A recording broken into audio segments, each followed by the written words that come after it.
Hi guys, তোমাদের ভেতরে কতজনের এরকম হয় যে আগের রাতে ভালো কিছু খাবার ফ্রিজে থাকলে পরের দিন সকালে তাড়াতাড়ি ঘুম থেকে উঠেই খিদে পেয়ে যায়?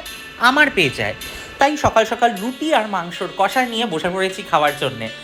ব্রেকফাস্টটা শেষ করার পর শুভশ্রীর নতুন সিনেমা যেটা হইচইতে এসেছে সেটা নিয়ে বসে পড়েছি। অ্যাক্টিং মোটামুটি লেগেছে, কিন্তু ইন্দুবালার ভাতের হোটেলের মতন লাগেনি। যাই হোক, ইন্দুবালার ভাতের হোটেল বলতে সেই গ্রাম বাংলার সিম্পল খাওয়া দাওয়া মনে পড়ে গেল। তাই লাঞ্চটায় ভাবলাম বেশি কিছু করব না, মাড় ভাত, ফেনা ভাত বা গলা ভাত যাই বলো তোমরা, সেটাই বানিয়েছিলাম। সাথে নিয়েছিলাম শুকনো লঙ্কা দিয়ে ঝাল ঝাল করে আলু মাখা। তার সাথে নিয়েছিলাম একটা ডিমের অমলেট। অমলেটটার জন্য না বেশি কিছু করিনি, জাস্ট একটা ডিম ফাটিয়ে সেটা কড়াইয়ে ভেজে নিয়ে কুসুমটাকে হার্ড করে একটা অমলেট বানিয়েছিলাম। যাই হোক, দেখো এই শটটা যেখানে থালায় ভাত পড়ে গেল, এটা কামিনী আতপ চাল, সত্যিই খুব সুন্দর গন্ধ আর ঠিক সেরকম স্টিকিনেস। তার সাথে আলু মাখা আর অমলেট, সাথে নিয়েছিলাম 1 চামচ ঘি।